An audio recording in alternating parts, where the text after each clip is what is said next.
our expert, but thank you so much, Sumita, for joining us as well as helping us with the latest updates on what's happening at the war front. But with this, let me also welcome Mr. Suresh K Goel, who is the former ambassador, as well as Veena Sikri, Indian former High Commissioner, India to Bangladesh, is also joining us on the show. A very good evening and thank you so much for your time. Firstly, Mr. Suresh, I would like to have your take on the current situation that is going on, because it's just in this particular year itself, we are seeing this is the second time that we are seeing such kind of an war front between the two nations. Could you share your insights on the current tensions between Israel and Iran and how they can impact the regional security? My impression, even in the case of April attack, missile attack from Iran into Israel, was that it was a kind of a show of willingness and the resoluteness to be able to respond something that they thought Israel had done, and therefore they had to show the force. If you recall, that was in response to what was seen as Israeli attack on the Iranian consulate in Syria.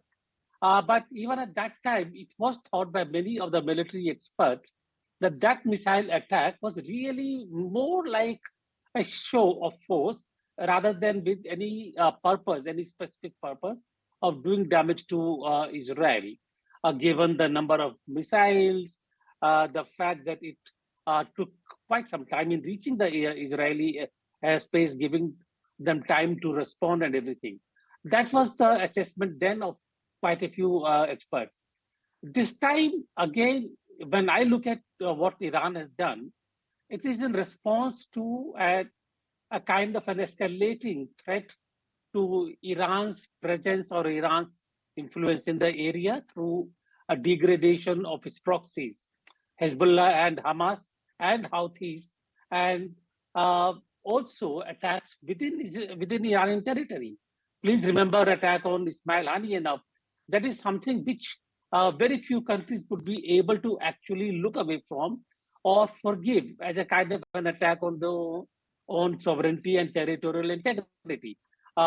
Therefore, I would have expected some kind of a response in any case from them also in that case. So this response has come, but the response this time has been much heavier, much more powerful. And I'm quite certain that there would be some kind of a retaliation from Israel, probably supported by the USA. Now, it depends upon the kind of retaliation which comes, which could provoke or may actually, Iran may actually look the other way, depending upon the nature of retaliation. So it is up in the air at the moment, depending upon how Israel retaliates. The indications are that it is going to be a very powerful kind of a response. Well, certainly, But let us Mr. see what Suresh, what we happens. are seeing is that even the US is supporting Israel in all means possible. But Veena, Israel has banned the UN Secretary General from entering due to his response to Iran's action. Wanted to understand, what do you make out of all of this? What does this mean for Israel's relation with the UN? And also, how do you assess the effectiveness of these international bodies like the UN in managing the escalating conflict?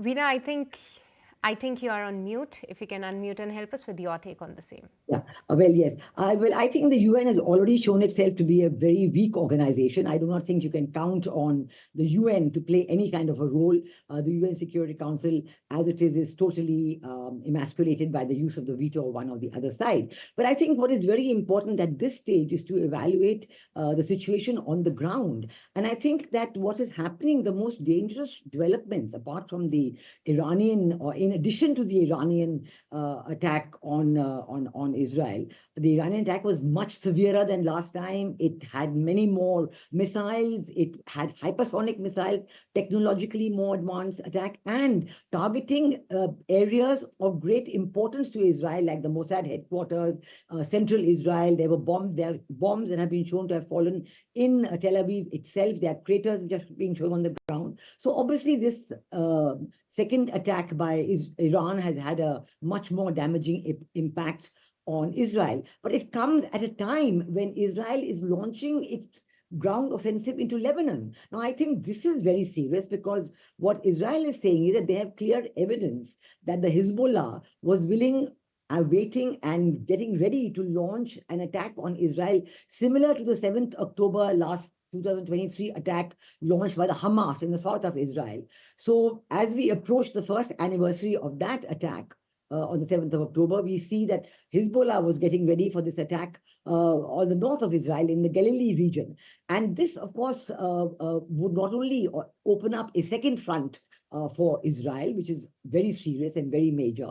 In anticipation of that, or to prevent that from happening, Israel has launched its own attacks, and they have uncovered tunnels, they have uncovered huge caches of weapons in the villages near the Israel border, showing that such an attack was indeed imminent. In addition to that, we now have reports coming in today of clashes between the Hezbollah and Israeli forces taking place on Lebanese territory. So all these are signs of a major, major escalation. And all the statements that you've been also showing and others have been showing of the statements of support coming from the USA, from UK, from Australia, from Japan, others show that, the Western powers, the G7 powers are lining up behind Israel. And this really is very worrisome because it really indicates the chances of this war in the Middle East escalating. But Veena, Mr. Suresh was just making a point that though this is the second time this retaliation or this war front is being witnessed, but this time the counterpart reaction could be more powerful given that the US is supporting Israel with all means. What is your take on this, that this time both the parties should be in for a war situation which could be more powerful than what we have seen back in April?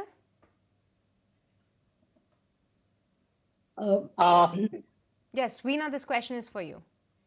Okay, yeah. So I do think very much that it will be a coordinated attack, a coordinated response this time. And so Iran, I think in a statement made by the IRGC, the Islamic Revolutionary Guard Corps, they did say that this is our attack for now, and we will see what happens now. We all have been reading about possible counterattacks by Israel on their petrochemical facilities, on even the nuclear facilities, on the bases which launched the attack this time on Israel. All these are there. So the question of an escalation doesn't seem to be in any doubt, because with Israel already having taken the attack into Lebanese territory with its ground attacks on the Hezbollah and the clashes, the Hezbollah retaliating within Lebanese territory, we do have a great escalation on our hands. And I must say that we must really look also at another aspect of the terrorist organizations. We have three of them. We have the Hezbollah, we have the Hamas, and we have the Houthi. They are non-state actors, but they are being supported by powerful states, and they are playing a role in this escalation in the Middle East, which is way beyond the role that any such group, a non-state actor, a terrorist organization should be playing. I really think that all of us should be taking account of that and saying, how is it that a terrorist organization banned by many countries had taken over the entire country of Lebanon and is now, acting directly clashing with the Israeli forces? There are many issues at stake here, but the escalation beyond this does not seem to be in any doubt. All right. We do get your point that all these terrorist parties are being involved, but Mr. Suresh also wanted to understand that what diplomatic measures could now be pursued to ease the tensions, and alongside what role India might play in taking these efforts or support in any way? Thank you very much once again. That's an important question. But before I answer it, let me say hello to my colleague Veena here. Good evening. Hi. You're not a surprise, but good to see you here. Anyway, coming to the question that you asked, what action can the international community take? Yeah. I think UN doesn't have any leverage in the whole case. It's not simply a question of what UN can do or cannot do, but the fact is that the way the lie of the land is, besides Lebanon and the Middle Eastern countries, neither Israel nor the USA are going to allow the UN to play a role in the whole thing, because I think this is being taken as an action to punish those entities who dared to attack on Israel. And for Israel, for Netanyahu particularly, it's a fight to survive, not internationally, but domestically, where his own elections are in doubt. And there is a speculation, again, I do not know how true it can be, that Netanyahu would be interested in postponing the elections as far as possible, and the war can become a reason for postponement of the elections.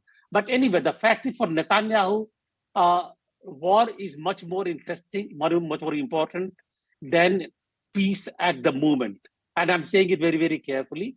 Therefore, I don't think there is any possibility of establishing any peace till, in the views of Israel, they have sufficiently degraded all the actors in the Middle East, including Hamas, Hezbollah, Houthi, Lebanon, Iran, the countries, I think, endless really. Coming to India, I just said that I don't think Israel is interested in really finishing the war before they have degraded them, these entities. Iran itself, if they establish peace at this time, they can get a ceasefire. But the ceasefire will have to give something to Iran. And what does Iran get out of the whole thing? At the moment, I'm not certain, with the exception of course, having no war. And I don't think Iran wants a war at this time. It is not prepared for a war at this time. But if the push comes to a shove, it will. Given the kind of conditions, just like in the case of Ukraine, people have been asking whether India should play a role. India can play a role, but I don't think that role will be effective at this time. We have to wait for both the parties to come to the table and ask India for the role. Till then, I think we should really stay away from it. Well, certainly, and India today, even today, is celebrating Mahatma Gandhi Jayanti, and we do believe in peace as well. And India has been a friendly nation, but indeed, we are waiting out for more comments regarding what commentary we get from all the diplomats. But for this, thank you so much, Suresh and Veena, taking the time out and joining us on this particular debate. If you like this video, then like, share, and subscribe to ET Now.